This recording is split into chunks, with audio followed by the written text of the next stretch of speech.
The Dealures Book of Greek Myths. Orion, Hermes, Hades, and Persephone. Fifth part.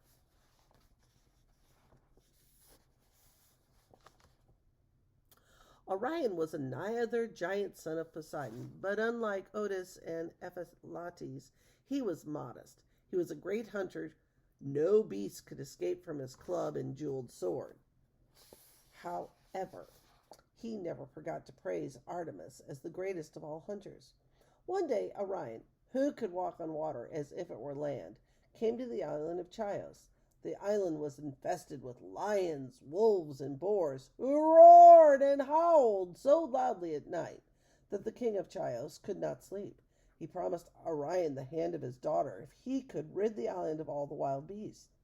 The king's daughter was beautiful, her father's greatest treasure, and Orion hunted as never before. Soon there was not a wild beast left. But the king did not want to part with his daughter and claimed that he could still hear the howls of wolves at night. Orion grew angry and threatened to carry off the princess, but the king soothed him with honeyed words, sent for wine, and filled his cup so often that Orion drank too much and fell asleep. Stealthily the evil king crept up and put out both of his eyes. "Now see if you can carry off my daughter," he said. Blind and helpless, Orion left Chios and staggered over the seas in search of the sun, where he knew he could restore his eyesight. But he could not find his way. From afar he heard the Cyclops' hammers, and he followed the sign till he came to Hephaestus' forge on the island of Lemnos. The kind god took pity on him and lent him a Cyclops boy to show him the way to the east. With the Cyclops on his shoulder to see by, Orion walked till he met the rising sun. The sun let its healing rays play over Orion's blind eyes, and his sight was restored. Then he rushed back to seek revenge on the false king. But when he arrived, the palace was empty, for the king had seen his huge, menacing shape against the sky and fled with his daughters. Again Orion went hunting and soon forgot the king and the beautiful princess. He walked from island to island, and after a while he came to the isle of Crete. There he met the goddess Artemis. She was glad to see him, for he could hunt as well as she, and was so very modest about it. Together they hunted wild goats and rejoiced in each other's company. Orion was the only man Artemis had ever favored, and her brother Apollo grew jealous. One day, while Artemis was away, he sent an enormous scorpion to attack Orion. Orion's club and mighty sword were no avail against the scorpion's poisoned tail. He turned to flee, but as he did, the giant insect stung his heel. Artemis was angry with her brother when she returned and found her companion dead. But she could not stay angry with her twin for long, and he helped her hang Orion's image in the sky as a constellation, so the great hunter would never be forgotten. Over the stormy winter sea, the constellation of Orion glitters enormous and menacing, and the dark clouds flee before him like wild animals. But in the summer, when the constellation of the Scorpion rises over the horizon, Orion begins to sway and stagger, and then he, in his turn, flees and disappears into the ocean.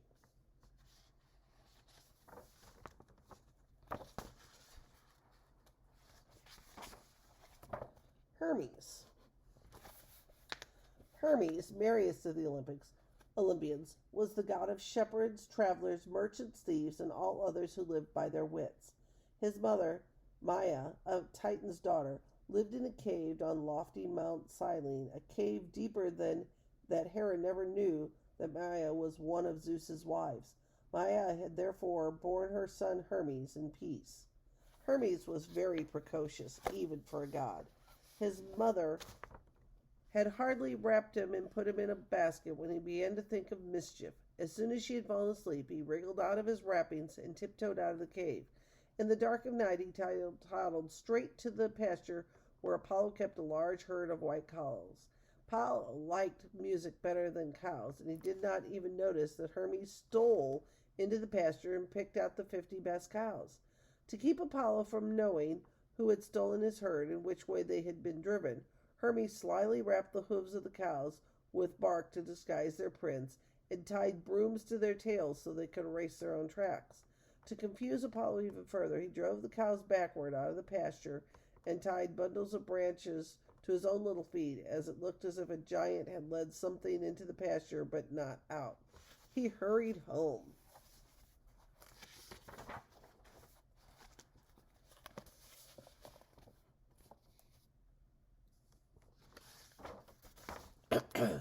To Mount Silene, and hid the stolen cows in a grove. 2 of them he sacrificed to the 12 Olympian gods, not forgetting to include himself as the 12th. Then he took the entrails of the sacrificed cows, made 7 strings of them, and strung them tauntingly across an empty tortoise shell. Where he plucked the strings, they made lovely music. He had invented his first lyre. Pleased with himself, he hid the lyre under his arm and tiptoed back into the cave. He climbed into his basket, closed his eyes, and pretended to be sound asleep. But he did not fool his mother. She knew what he had been up to.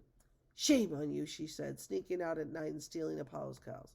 "Why, mother," said Hermes, "I did what I had to do for you and for me. We don't want to live in the dark cave forever. Soon I will be seated on high Olympus as one of the 12 great gods, and you too will live there in glory as my mother." Then he put out his lyre and played his mother to sleep with a lullaby. At dawn, Apollo stormed into the cave where Hermes lay in his basket pretending to be asleep. But Apollo wasn't fooled. An oracle had told him who had stolen his herd, and he jerked little Hermes out of his crib and commanded him to return the cows at once. "How could I have stolen your cows?" Hermes whimpered. "I am only a newborn babe. I don't even know what a cow is. Look for yourself, and you can see there is not a single cow hidden in this cave." "You are not only a thief, but a liar as well," raged Apollo, and chased Hermes out of the cave and straight up to Olympus. All the gods burst out laughing when they saw innocent-looking little Hermes running from furious Apollo at his heels. "Tell this thief and liar to give me back my cows at once," said Apollo to his father Zeus. "Tell my big brother to stop bullying me. I am a newborn and helpless infant, and I am not a liar," said Hermes. "There isn't a cow in my mother's cave." "If there's not a cow, if it's not in the cave, then show Apollo where they are," said Zeus, and hid a smile in his beard. He was proud of both his sons and wanted them to be friends. Hermes had to obey his father, and without any more tricks, he led his brother to the woods where the cows were hidden. Apollo forgave him, but when he counted the cows and found 2 were missing, his anger flared again. Hermes had expected this and quickly pulled out his lyre and began to play. Apollo listened spellbound to the beautiful sounds from the new musical instrument, and he quite forgot his anger. As the god of music, he must have the lyre, and he offered Hermes his whole herd in exchange for the instrument. Hermes drove a hard bargain, and Apollo had to give him his magic wand as well.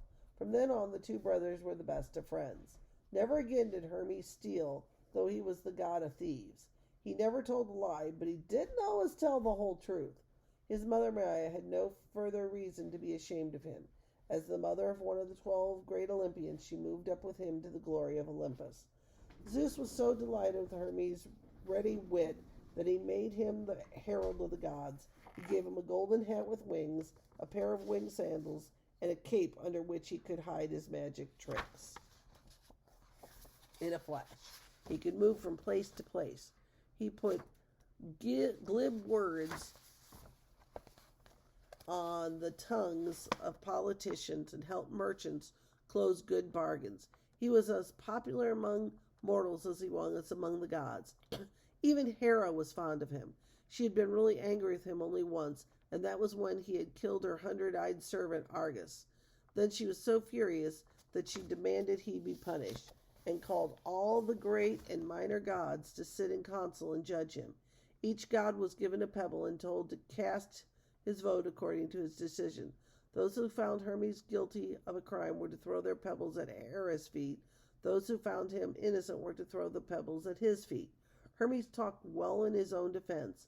Was it a crime to bore someone to death?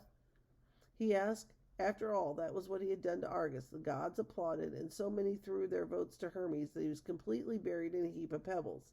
Ever after, travelers put up piles of stones along the roads, and they have believed that Hermes stands inside, helping them find their way. Those were the first Karens. Hermes also guided those who set off on their last voyage. He touched the eyes of a dying man with his magic wand and led him down to Hades in the underworld.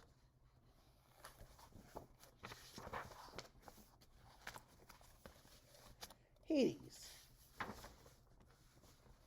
Hades, lord of the dead, was a gloomy god of few words.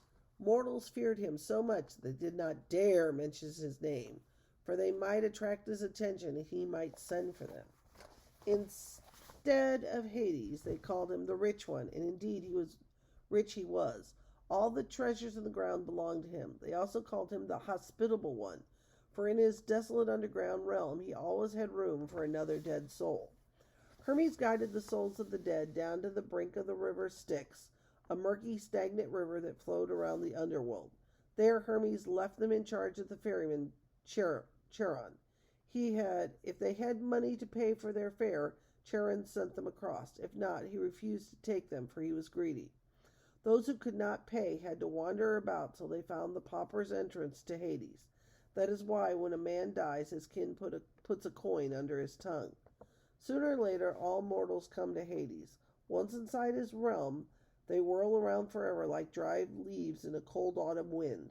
Cerberus, the three-headed watchdog of the underworld, stood at the gates. He let the dead souls enter, but once past his gnashing teeth and spiked tail, they could never go out again. Hades lived in a dark and gloomy palace with his ice-cold queen, Persephone. She was beautiful, but as silent and somber as her husband, for she wasn't happy. She had not come to rule the joyless underworld of her own free will. She had been kidnapped by Hades.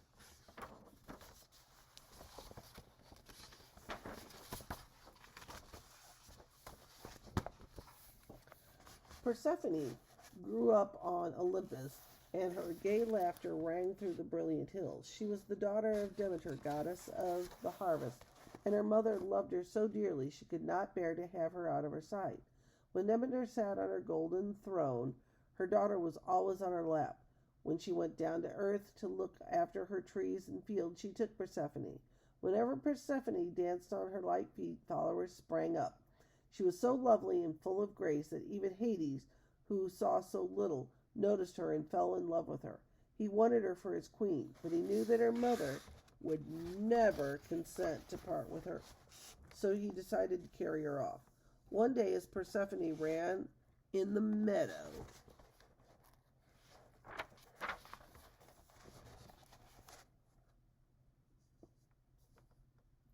gathering flowers, she strayed from her mother and the attending nymphs. Suddenly the ground split open, and up from the yawning crevice came a dark chariot drawn by black horses. At the reins stood grim Hades. He seized the terrified girl, turned his horses, and plunged back into the ground. A herd of pigs rooting in the meadow tumbled into the cleft, and Persephone's cries for help died out as the ground closed again as suddenly as it opened. Up in the field, a little swineherd stood and wept over the pigs he had lost, while Demeter rushed wildly about in the meadow, looking in vain for her daughter, who had vanished without leaving a trace. With the frightened girl in his arms, Hades raced his snorting horses down away from the sunlit world. Down, down they sped on the dark path to his dismal underground palace. He led weeping Persephone in.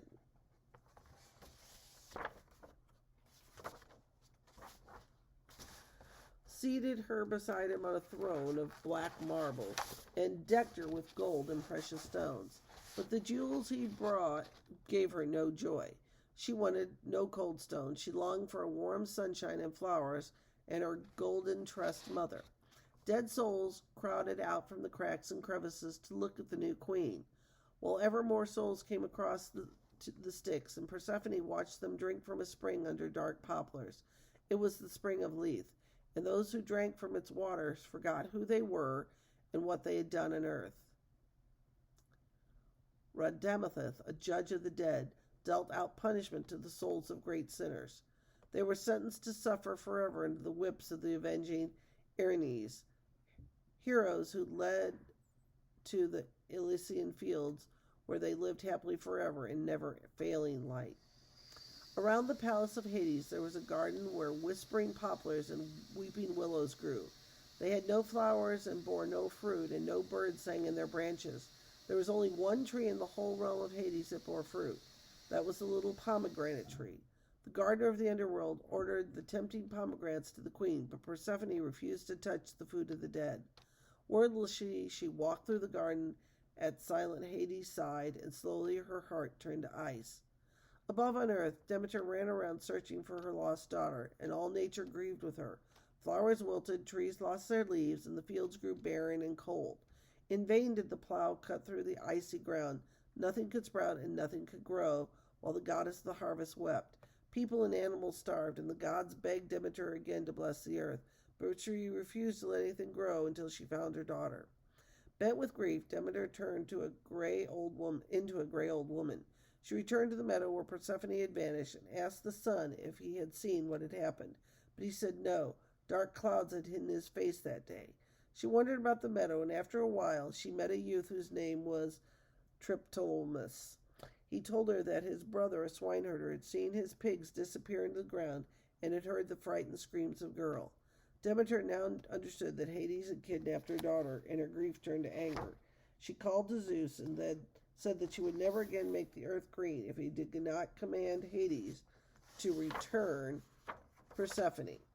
Zeus could not let the world perish, and sent Hermes down to Hades, bidding him to let Persephone go. Even Hades had to obey the orders of Zeus, and sadly he said farewell to his queen.